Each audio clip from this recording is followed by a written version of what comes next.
cuando un bombardero se parte a 24.000 pies, la supervivencia es imposible. Las probabilidades dicen que mueres. La física dice que mueres. La historia dice que mueres. Pero el 3 de enero de 1943, sobre los campos cubiertos de nieve de Saint-Nazaire, Francia, el sargento de Estado Mayor Alan McGee demostró que, a veces, lo imposible es solo otra palabra para lo inevitable. Esta es la historia de un artillero de torreta esférica cuyo B-17 Flying Fortress fue literalmente cortado por la mitad por cazas alemanes a una altitud donde el aire es demasiado delgado para respirar y la temperatura se desploma a 50 grados bajo cero. Un hombre que debería haberse convertido en solo otra estadística en la brutal guerra aérea sobre Europa. En cambio, lo que hizo en esos momentos finales de su bombardero cayendo desafiaría cada ley de probabilidad y se convertiría en una de las historias de supervivencia más notables de la Segunda Guerra Mundial. Alan McGee, de 23 años, era artillero de torreta esférica con el 360º Escuadrón de Bombardeo, 303º Grupo de Bombardeo, los legendarios Hells Angels. Con base en Molesworth, Inglaterra, el 303º ya había ganado reputación como uno de los grupos de bombarderos más agresivos en la 8ª Fuerza Aérea. La torreta esférica era quizás la posición más aterradora en cualquier B-17. Una esfera de plexiglás suspendida bajo el vientre del bombardero, de solo 44 pulgadas de diámetro, albergando 2 ametralladoras calibre 50. Dentro de esta esfera estrecha, McGee se acurrucaría en posición fetal, rodillas levantadas, pies en estribos, con cazas enemigos atacando desde todos los ángulos y fuego antiaéreo estallando alrededor. Sin paracaídas, sin espacio para uno. La torreta solo podía ser accedida y evacuada desde dentro de la aeronave, lo que significaba que si el avión caía repentinamente, tú caías con él. En la mañana del 3 de enero de 1943, McGee y su tripulación fueron asignados a su 8ª misión de combate, un bombardeo diurno contra los refugios de submarinos alemanes en Saint-Nazaire, en la costa atlántica francesa. Estas estructuras masivas de concreto, algunas con techos de más de 20 pies de espesor, albergaban la flota de submarinos que estaba estrangulando el transporte marítimo aliado a través del Atlántico. Destruirlos era crítico, pero los alemanes también lo sabían. El informe de la misión fue sombrío. La inteligencia reportó fuerte presencia de cazas y las defensas antiaéreas más concentradas en la Francia ocupada. 85 B-17s realizarían la misión. No todos regresarían. A las 8:47 horas, el B-17 de McGee, apodado Snap, Crackle, Pop, despegó de la pista congelada de Molesworth.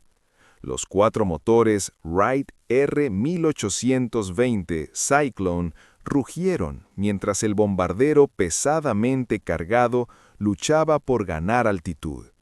Dentro de su torreta esférica, McGee revisó su lista de verificación precombate, probando la rotación de la torreta, verificando sus alimentadores de munición, ajustando su máscara de oxígeno. Todo tenía que ser perfecto. A 24.000 pies, un solo mal funcionamiento podría significar la muerte. Para las 11 horas, la formación cruzó la costa francesa. Casi inmediatamente, las estaciones de radar alemanas los detectaron. En las bases de la Luftwaffe, a través de Bretaña, las sirenas de ataque aéreo aullaron. Pilotos de Jagdgeschwader 2 y Jagdgeschwader 26 corrieron hacia sus Focke-Wulf FW-190 y Messerschmitt Bf-109. Los primeros cazas aparecieron a las 11:27 horas, puntos negros contra el cielo invernal creciendo rápidamente. Entonces se desató el infierno. Los cazas alemanes llegaron en oleadas, atacando desde todos los ángulos. Pasadas frontales a velocidades de cierre que excedían las 500 millas por hora. El trueno de las ametralladoras calibre .50 llenó los auriculares de Maggie mientras cada artillero en el bombardero disparaba simultáneamente. Trazadoras surcaban el aire congelado. El olor acre de la pólvora llenó la torreta estrecha. Entonces comenzó el fuego antiaéreo. Explosiones negras estallaron a través del cielo cuando las baterías antiaéreas alemanas de 88 milímetros abrieron fuego. Cada explosión enviaba fragmentos mortales de acero cortando a través de la formación.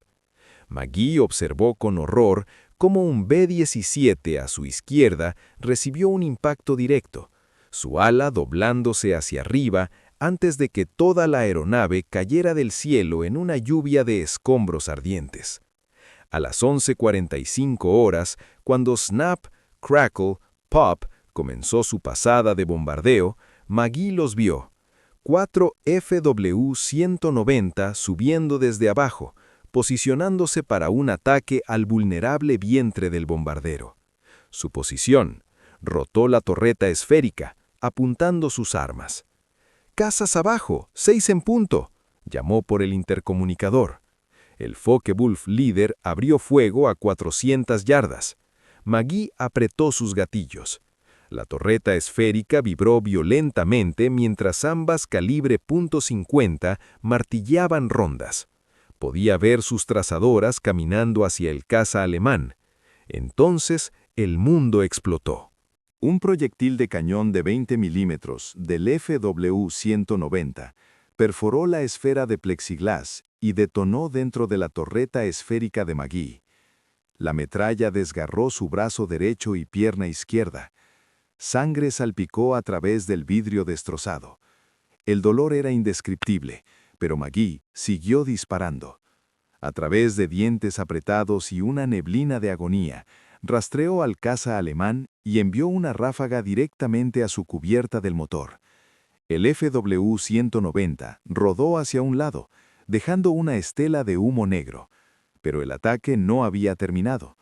Los cazas alemanes restantes presionaron su asalto con determinación salvaje. Más proyectiles de cañón desgarraron Snap, Crackle, Pop. El motor número 3 estalló en llamas. Fluido hidráulico roció la torreta de Maggie. A través de la sangre y aceite cubriendo su visor, vio otro B-17 desintegrarse cuando las rondas alemanas encontraron su bahía de bombas. Entonces llegó el impacto que cambió todo. A las 11:52 horas, una ráfaga sostenida de un Messerschmitt Bf-109 golpeó el fuselaje del B-17 justo detrás de las alas. Los proyectiles de cañón cortaron miembros estructurales críticos. Por un momento, nada sucedió. Entonces, con un sonido como el fin del mundo, la sección de cola del bombardero comenzó a separarse del fuselaje. La aeronave se estremeció, el metal chilló, y entonces Snap, Crackle, Pop se partió por la mitad. La sección de cola, todavía unida por unos pocos largueros de metal retorcidos y cables de control, se sacudió violentamente en la corriente de aire de 250 millas por hora. El bombardero entró en un giro incontrolable. La fuerza centrífuga aprisionó a Maggie dentro de su torreta, mientras toda la aeronave caía en espiral por el cielo como una hoja cayendo. Las fuerzas G eran aplastantes. No podía moverse, no podía respirar. No podía alcanzar los controles de la torreta para rotar de vuelta dentro del fuselaje. El intercomunicador estaba muerto. A través de su visor manchado de sangre, Maggie observó el campo francés rotando enfermizamente mientras el bombardero caía. 20.000 pies, 18.000 pies. El altímetro se desenrollaba con velocidad aterradora. Estaba atrapado en un ataúd de plexiglas, cayendo 4 millas hacia una muerte segura. La mayoría de los hombres se habrían rendido al pánico, habrían gritado hasta que su oxígeno se agotara. Pero Alan Maggie ya había decidido que no iba a morir en silencio. A pesar de su brazo destrozado y pierna herida, a pesar de las fuerzas G aplastantes y la situación imposible, Maggie siguió luchando. Agarró las manijas de carga de sus calibre .50 y cargó nuevas rondas. Si los cazas alemanes venían a rematar al bombardero lisiado, los enfrentaría con fuego. A 12.000 pies, el giro del bombardero se volvió aún más violento. La sección de cola restante finalmente se desprendió completamente. El cambio repentino en la aerodinámica lanzó al fuselaje en un giro plano. La visión de Magee comenzó a estrecharse. Las fuerzas G lo estaban sangrando hacia la inconsciencia. Y entonces, a aproximadamente 4.000 pies, ocurrió lo imposible. La violencia del giro y la separación de la sección de cola crearon un cambio repentino y catastrófico en el flujo de aire a través del fuselaje. La torreta esférica, la prisión de plexiglás de Magee, fue arrancada de sus soportes de montaje. Un momento estaba atrapado dentro de un bombardero cayendo. Al siguiente, estaba cayendo libre, todavía acurrucado dentro de la esfera destrozada de la torreta esférica. Pero esto no era salvación, esto era simplemente un tipo diferente de sentencia de muerte. La torreta esférica cayó salvajemente a través del aire congelado. A esta altitud, Magee tenía quizá 45 segundos antes del impacto. Buscó frenéticamente el mecanismo de liberación de la torreta, sabiendo que estaba diseñado para ser operado desde afuera, desde dentro del bombardero. Su brazo herido gritaba en protesta mientras arañaba la escotilla. Sus dedos, entumecidos por el frío y el shock, finalmente encontraron la liberación de emergencia. La escotilla salió volando. Aire congelado, moviéndose a velocidad terminal, explotó dentro de la torreta. Magee forzó su cuerpo a través de la apertura, luchando contra la rotación, contra sus heridas, contra la física simple. Se liberó de la torreta aproximadamente a 2.000 pies. Buscó el cable de apertura de su paracaídas. Su mano encontró solo tela desgarrada y metal retorcido. El paracaídas había sido destrozado por la misma metralla que lo hirió. Incluso si hubiera estado intacto, estaba demasiado bajo para que se desplegara apropiadamente. Alan Magee estaba cayendo a 120 millas por hora hacia las calles de Saint-Nazaire, sin paracaídas y sin esperanza. Lo que sucedió en los siguientes 8 segundos desafía explicación. El cuerpo cayendo de Magee golpeó el techo de vidrio de la estación de ferrocarril de Saint-Nazaire. El vidrio, debilitado por bombardeos aliados anteriores, se destrozó en el impacto. Pero en lugar de golpear suelo sólido, Magee se hundió a través del techo hacia la estación abajo. Su cuerpo golpeó una pila masiva de escombros, vigas rotas, mampostería destrozada y metal retorcido de bombardeos anteriores que habían sido empujados a un lado del piso de la estación. Los escombros actuaron como una almohadilla de choque de pesadilla, absorbiendo suficiente energía para prevenir la muerte instantánea. Magee rebotó, rodó y finalmente quedó en reposo en el frío piso de la estación, 27 pies debajo del techo destrozado. Todavía estaba consciente, y contra cada ley de física y probabilidad, todavía estaba vivo. Soldados alemanes lo alcanzaron en minutos. Se pararon en silencio atónito, mirando al aviador americano roto que acababa de caer del cielo. Las heridas de Magee eran catastróficas.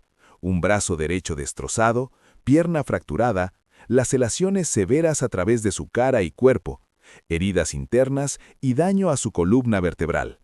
Se contaron 28 heridas separadas, pero estaba respirando. Su corazón estaba latiendo. Y cuando un médico alemán se arrodilló junto a él y preguntó en inglés quebrado, «Americano, ¿cómo estás vivo?», Magee logró una débil sonrisa y susurró, «No lo sé». Fue transportado a un hospital militar alemán donde los doctores trabajaron frenéticamente para salvar su vida. La pura imposibilidad de su supervivencia fascinó incluso a sus captores. Una caída desde 24.000 pies, más de 4 millas sin paracaídas. La probabilidad médica decía que debería estar muerto docenas de veces. Magee pasó los siguientes 2 años como prisionero de guerra, soportando múltiples cirugías y una larga y dolorosa recuperación.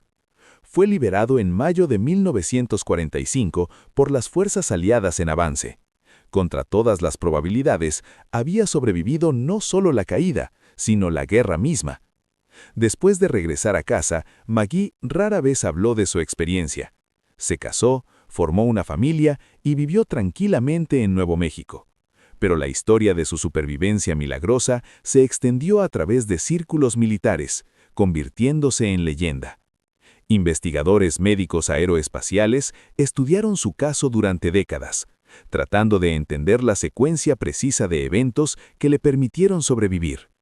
La combinación de factores, el techo de vidrio, la pila de escombros, su posición corporal en el impacto, incluso las heridas que lo hicieron entrar en shock, desacelerando su ritmo cardíaco, creó lo que los estadísticos llaman una convergencia de milagro. El cálculo oficial de su probabilidad de supervivencia, 1 en 10 millones. Alan McGee falleció en 2003 a la edad de 84 años. Había vivido 60 años adicionales que, según todas las cuentas, nunca debería haber tenido. Cuando se le preguntó al final de su vida sobre su caída, dijo simplemente, «Tenía 23 años y no estaba listo para morir». A veces eso es suficiente. Su historia permanece como el caso más extremo de supervivencia de gran altitud, sin paracaídas, en la historia militar registrada. Un testamento a la resistencia humana, suerte imposible y la pura negativa obstinada a aceptar lo inevitable. El artillero de torreta esférica que siguió disparando durante toda la caída. El hombre que cayó 4 millas y vivió. La historia del sargento de Estado Mayor Alan McGee nos recuerda que incluso en los momentos más oscuros de la guerra, incluso cuando cada probabilidad apunta hacia la muerte, el espíritu humano puede lograr lo imposible. Esta fue solo una de las innumerables historias no contadas de la Segunda Guerra Mundial. Suscríbete a WW2 Records mientras continuamos trayendo estos capítulos olvidados de la historia de vuelta a la vida.